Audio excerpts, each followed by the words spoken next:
5 மணிக்கு விழுந்தெடுத்து ஓடிக்கொண்டு போய் ராஜ்பவன் ஒரு பெட்டிஷன் கொடுத்தீர்கள் சேதுக்கால்வாய் திட்டத்துக்கு. இன்னைக்கு சாயங்காலம் அறிவிக்க போறாரு தகவல். வைகோ விடமாட்டான், வாஜ்பாய் அறிவிக்காம விடமாட்டான் என்று தகவல் வந்துருச்சு. ஏனென்றால் வாஜ்பாய் அவரிடத்தில் 3 மாத காலமாக இதே வேலையா இருக்கிறார். எப்படியாவது அறிவிக்க வைக்க வேண்டும் என்று. அதற்கு முன்பு நீங்கள் இந்த திட்டத்துக்காக வாதாடி இருப்பதாக நீங்கள் நிரூபித்து விட்டால் அரசியலை விட்டு நான் விலகிக் கொள்ள தயாராக இருக்கிறேன்.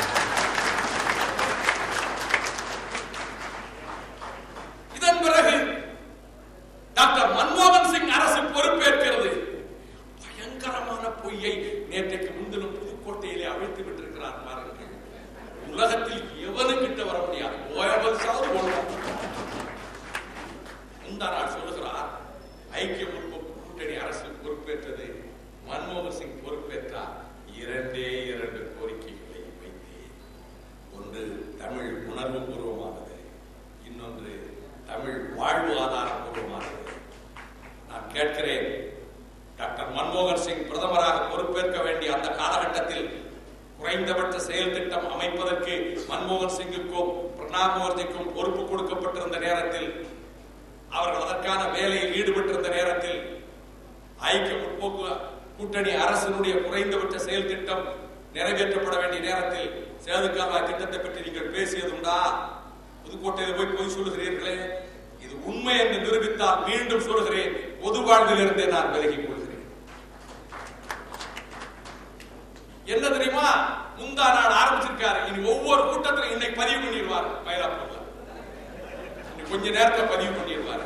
பதிவு பண்ணிக்கிட்டே வருவார், முரசொல்ல போட்டுக்கிட்டே வருவார். இதே ரெக்கார்ட் ஆக்கிடுவார். இன்னைக்கு வரைக்கும் சொல்ல, நேற்று வரைக்கும் முந்தா நாள் வரைக்கும் சொல்லல. மன்மோகன் சிங் அரசிடம் நான் கேட்டேன், முந்தா நாள் வரையில சொல்லல, 3 வருஷமா. இப்ப ரெக்கார்ட் பண்ணிட்டார் புதுக்கோட்டையில. இனி ரெக்கார்ட் பண்ணிக்கிட்டே வருவார். அதுக்கு பிறகு அதை எழுத சொல்லுவார். 2 பேரை கூப்பிட்டு, 2 புது ஜாதகங்களை கூப்பிட்டு ஒரு புக் எழுதியா, அதுல நான் தான் கேட்ட மன்மோகன் சிங் ரெக்கார்ட் பண்ணிடு, அதுக்கு ஒரு விழா வச்சிருக்கோம். இது கேட்கவே இல்லையே. இலாக்கா எது வாங்குறது இல்லையா? நீங்க விவகாரம் பண்ணிட்டு இருந்தீங்க. என்ன இலாக்கா வாங்குறது? இந்த திட்டத்தை பற்றி நீங்க கேட்கவே இல்லையே. நான் மன்மோகன் சிங்கின் பிரணாப் முகர்ஜியை பார்த்து எப்படியாவது திட்டத்தை நிறைவேற்ற வேண்டும் என்று சொல்லி, நான் கொடுத்த மெமரண்டத்தினுடைய வார்த்தை தப்பாம, அச்சரம் தப்பாம அதை காமன் மினிமம் புரோகிராம்ல இன்கார்பரேட் பண்ணியிருக்காங்க.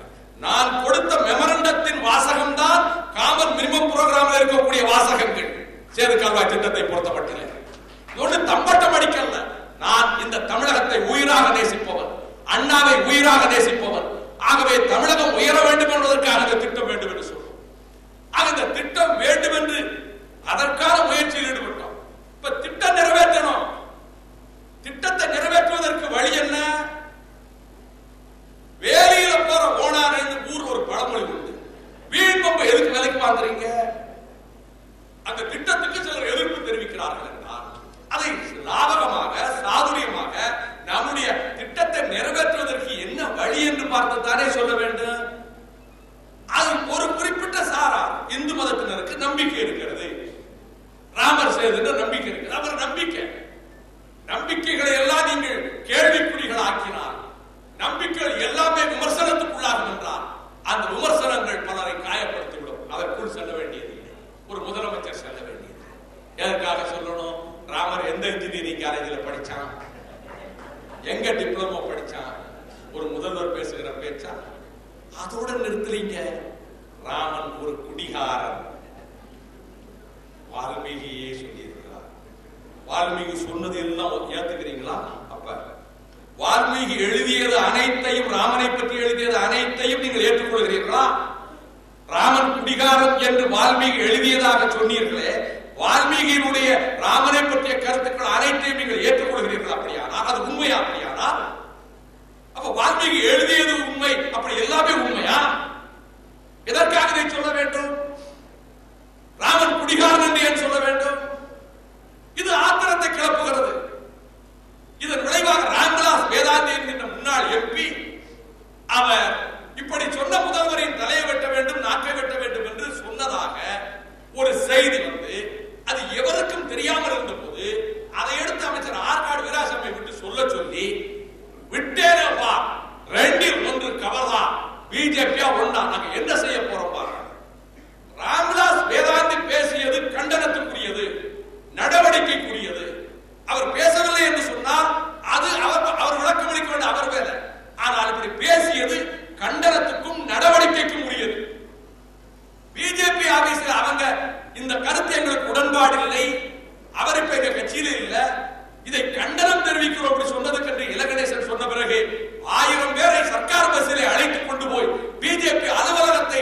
தாக்க முற்பட்டதற்கு என்ன பெயர்? சர்க்கார் பஸ்ல 1000 பேர் போறாங்க, மந்திரி போறார், மேயர் போறார், கட்சிக்காரங்க போறாங்க. ஒரு அலுவலகம் தாக்கப்படுகிறது. அந்த அலுவலகத்துக்குள்ள இருக்கக்கூடிய பெண்கள் தாக்கப்படுகிறார்கள். இவ்வளவு பெரிய அக்கிரமம் நடக்கிறதே. 2 இடத்துல தான் ஆர்ப்பாட்டம். மெமோரியல் காலை, கலெக்டர் ஆபீஸ் பக்கத்துல. அங்கதான திமுக ஆர்ப்பாட்டம் நடத்தணும். கட்சி ஆபீஸ்க்கு முன்னாடி என்ன வேலை? அப்படி கட்சி ஆபீஸ்க்கு முன்னாடி போய் கலவரம் செய்வதென்றால் இதைத்தான் ஜெர்மனியுடைய ஹிட்லர் நாஜிகள், பழுப்பு சட்டை குண்டர்கள், ஸ்டார்ம் ட்ரூப்பர்ஸ், எதிர்கட்சிகளை எல்லாம் இப்படிதான் ஒழிச்சாங்க, கொலை செஞ்சாங்க. அதனால்தான் தினகரன் அலுவலகத்தை தீயிட்டு 3 பேரை கொண்டாங்க. மாநகராட்சி தேர்தலில் ரத்த களரி நடத்தினாங்க. இன்னைக்கு பிஜேபி ஆபீஸ் நினைக்க கூடாது. பிஜேபியினுடைய பல கருத்துக்கள் எனக்கு உடன்பாடே கிடையாது. இன்னைக்கு பிஜேபி ஆபீஸ், நாளைக்கு இந்த ஆளுங்கட்சிக்கு யார் விமர்சனம் செய்தாலும் அவர்களுக்கும் இதே கதிதான் என்பதை கம்யூனிஸ்ட் உட்பட எல்லா அரசியல் கட்சிகளும் யோசித்து பார்க்க வேண்டும். அதிமுக பொதுச் செயலாளருடைய வீட்டுக்கு முன்னாலே காங்கிரஸ்காரர்களை ஏவி விட்டு கலவரம் செய்ய சொல்றது என்ன அர்த்தம்? இப்படி இவ்வளவு செய்துவிட்டு பத்திரிகை நிருபர்கள் கேட்கிறார்கள், அப்படியெல்லாம் ஒண்ணும் நடக்கல, அப்படியெல்லாம் ஒண்ணும் நடக்கல. ஒரு நிருபர் பிடிச்சுக்கிட்டாரு, என்னங்க விசுவல் எல்லாம் வந்திருக்கு, தொலைக்காட்சியில கல்ல போட்டு அடிக்கிறாங்க, இரும்பு கம்பி வச்சு அடிக்கிறாங்க, கொடிக்கம்ப பிடிக்கிறாங்க, பிஜேபி ஆஃபீஸ் அடிக்கிறாங்க, விசுவல் எல்லாம் வந்திருக்கு அப்படின்னு சொன்ன உடனே நடந்திருந்தா அது தவறுதான். என்னங்க அர்த்தம் இதுக்கு? அப்படின்னா இவ்வளவு பேர் தொலைக்காட்சியில பார்த்ததெல்லாம் மந்திர காட்சியா, விட்டாச்சாரியா வேலையா? ஒரு யாருக்கும் பாதுகாப்பற்ற நிலை. ஆகவேதான் இப்பொழுது இதை பற்றி பேசி இப்ப என்ன பண்றாரு முந்தான இருந்து, ராமனுக்கு நமக்கு விவகாரமே கிடையாது, டக்குன்னு பிளேட்டை மாத்திட்டாரு. ராமனுக்கு நமக்கு விவகாரமே கிடையாது. அந்த காலத்திலேயே நான் வட இந்தியாவுக்கு போனேன், ராஜநாராயணன் காலத்துல என்னை ராமனுக்கு விரோதினாங்க, ராமனுக்கு விரோதி ராவணன் தான், நான் இல்லைன்னு சொன்னேன். உடனே எல்லாரும் கை தட்டினாங்க. ஏன் இந்த சரண்டர்? எதுக்கு இப்ப? நான் ராமனுக்கு நமக்கு விவகாரமே இல்லை. முந்தா நாள் பேசியிருக்காரு, நேற்று பேசியிருக்காரு, எழுதி வச்சுக்கிடுங்க. இன்னொரு 15 நாள் கழிச்சு சொல்வாரு, ராமனை பற்றி நான் எதுவுமே சொல்லவில்லை, பத்திரிகைக்காரர்கள் பொய்யாக தவறாக போட்டுவிட்டார். சொல்லலன்னா பாருங்க, எந்த மதத்தினரையும் புண்படுத்த வேண்டியது. சமய நல்லிணக்கம் அப்பொழுதுதான் வரும். இந்துக்கள், முஸ்லிம்கள், கிறிஸ்தவர்கள் எல்லோரும் ஒற்றுமையாக இருக்க வேண்டும் என்று விரும்புகின்றோம்.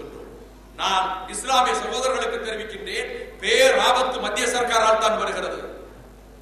ஈராக்கிலே 10 லட்சம் ஈராக் மக்கள் சாவுக்கு காரணமான அமெரிக்கா, 5 லட்சம் குழந்தைகளின் கோர சாவுக்கு காரணமான அமெரிக்கா, அந்த ஈராக்குக்கு உள்ளே நுழைந்தவர்களை கொன்று குவித்து அந்த நாட்டுக்குள் நுழைந்து சதாம் ஹுசேனை தூக்கிலே போட்ட ஆக்கிரமத்தை, படுபாதக செயலை செய்த அமெரிக்கா இப்ப ஈரான் மீது தாக்குதல் நடந்து திட்டமிட்டுக் கொண்டிருக்கிறது.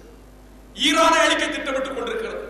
ஒட்டுமொத்த இஸ்லாமியர்கள் உலகம் பூராவிலும் கொந்தளித்து போயிருக்கிறார். அணு ஆயுத ஒப்பந்தத்திலே என்னதான் கம்யூனிஸ்டுகள் குறுக்குச்சால் ஓட்டினாலும் சரி, கையெழுத்து அந்த ஒப்பந்தத்தை நிறைவேற்றுவது என்ற முடிவிலே மன்மோகன் சிங் இருக்கிறார்.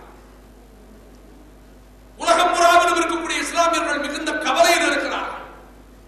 இஸ்லாமியர்களே அழிப்பது என்று வேலையில் இருக்கிறது அமெரிக்கா, அமெரிக்க ஏகாதிபத்தியம். அந்த அமெரிக்காவுக்கு அடகு வைத்து விட்டது மன்மோகன் சிங் அரசு இந்த நாட்டினுடைய இறையாண்மையை, பொருளாதார இறையாண்மையை.